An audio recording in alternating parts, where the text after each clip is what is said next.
IKN didesain sebagai kota masa depan bagi generasi muda. Menteri Pekerjaan Umum dan Perumahan Rakyat, PUPR, Basuki Hadimulyono mengungkapkan pembangunan Ibu Kota Nusantara, IKN, didesain sebagai kota masa depan bagi generasi muda. IKN adalah buat yang milenial dan Gen Z, bukan untuk saya dan bukan untuk Bapak Presiden RI Joko Widodo. IKN didesain untuk kota masa depan, kota anak muda, ujar Basuki di Jakarta, Selasa. Profil demografi Indonesia berdasarkan data Badan Pusat Statistik, BPS, saat ini didominasi oleh milenial sebanyak 26% dan Gen Z sebanyak 28%. Dirinya berharap talenta-talenta yang pindah ke IKN diutamakan digital expert untuk bisa mengoperasikan kota IKN. Digital expert kita utamakan untuk para ASN kita, katanya. Sebagai informasi, berdasarkan lampiran rencana induk IKN dalam Undang-Undang Nomor 3 Tahun 2022 tentang Ibu Kota Negara, Indonesia telah menetapkan sasaran untuk masuk ke jajaran 5 besar perekonomian terkuat di dunia dan memiliki pendapatan per kapita negara berpenghasilan tinggi pada tahun 2045. Sasaran itu dibangun di atas 4 pilar utama visi Indonesia 2045, yaitu pembangunan manusia dan penguasaan ilmu pengetahuan dan teknologi, IPTEK, pembangunan ekonomi yang berkelanjutan, pemerataan pembangunan, serta pemantapan ketahanan nasional dan tata kelola pemerintahan. Pemindahan ibu kota negara dilakukan sebagai salah satu strategi untuk merealisasikan target ekonomi Indonesia 2045, yaitu pertumbuhan ekonomi yang lebih inklusif dan merata melalui akselerasi pembangunan kawasan timur Indonesia. Ibu kota negara Nusantara yang selanjutnya disebut IKN mempunyai fungsi sentral dan menjadi simbol suatu negara untuk menunjukkan jati diri bangsa dan negara. Oleh karena itu, pemindahan dan pengembangan ibu kota yang baru perlu didasarkan pada perkembangan prinsip pembangunan kota yang matang serta kebutuhan dan visi jangka panjang suatu bangsa. IKN didesain sebagai kota masa depan bagi generasi muda. Menteri Pekerjaan Umum dan Perumahan Rakyat, PUPR, Basuki Hadimulyono mengungkapkan pembangunan Ibu Kota Nusantara, IKN, didesain sebagai kota masa depan bagi generasi muda. IKN adalah buat yang milenial dan Gen Z, bukan untuk saya dan bukan untuk Bapak Presiden RI Joko Widodo.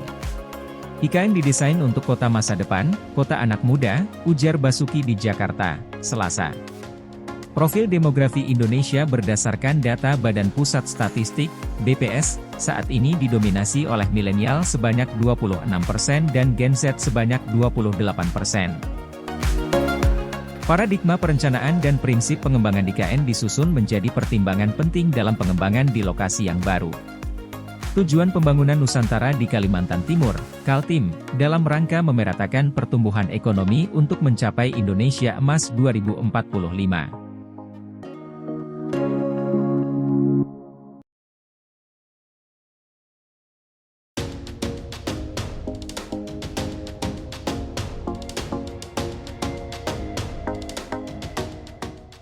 IKN, tantangan dan peluang pusat pemerintahan masa depan Indonesia.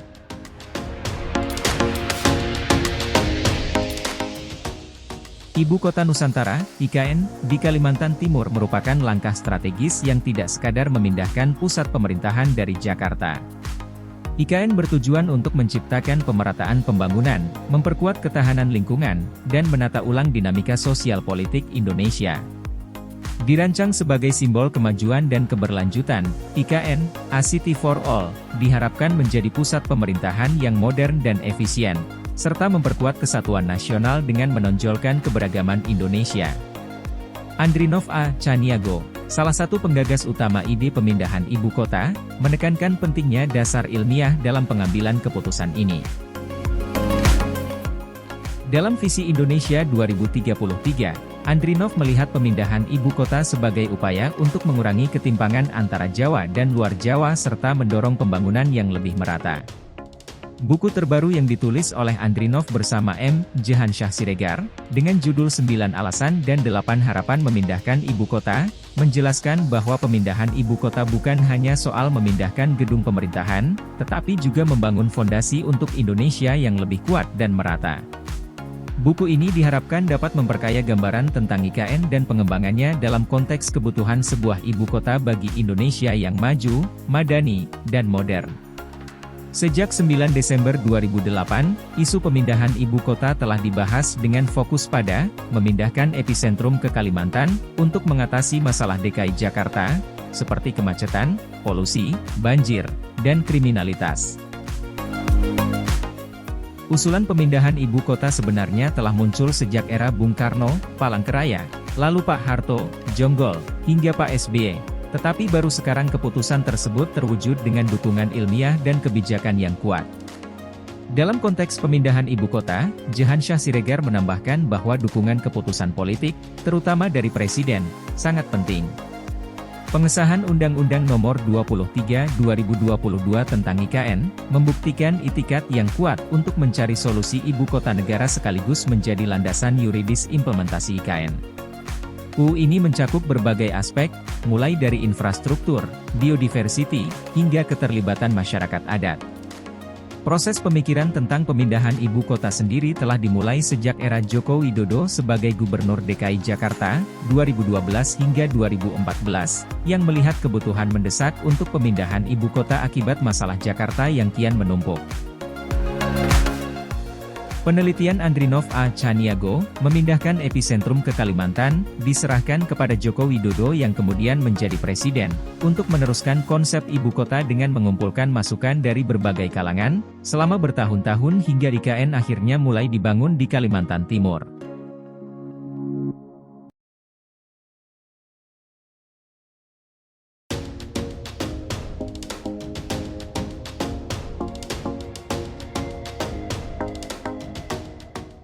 Danis menyampaikan bahwa berdasarkan laporan tersebut air minum yang terdistribusi di kawasan inti pusat pemerintahan, KIP, IKN sudah bisa diminum.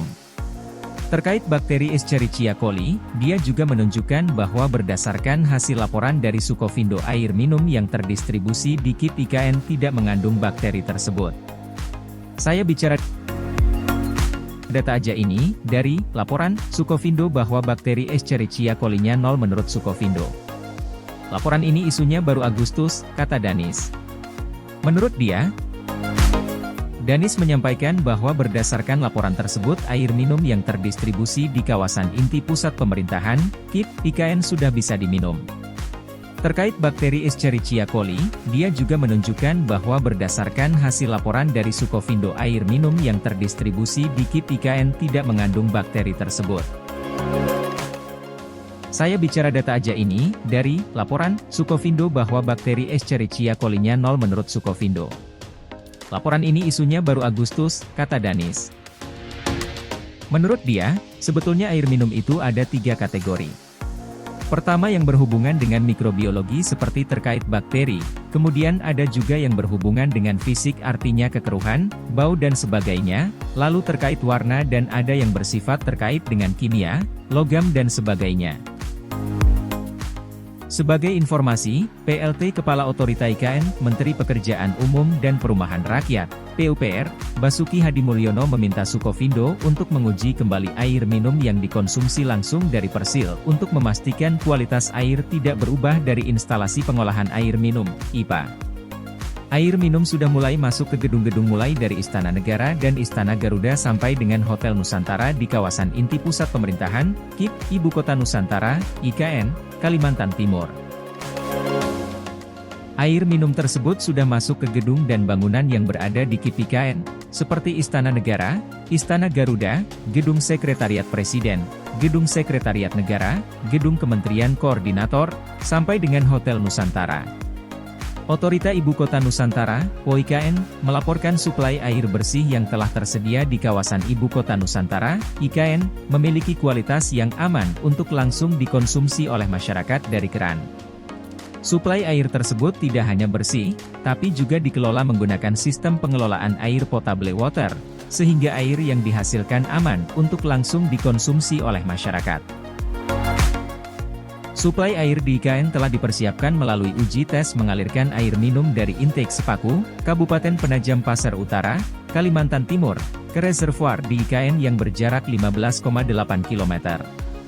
Sistem pengolahan air baku dari Bendungan Sepaku Semoy dan intake Sepaku dipersiapkan untuk menyuplai kebutuhan air di IKN hingga 1 dekade ke depan.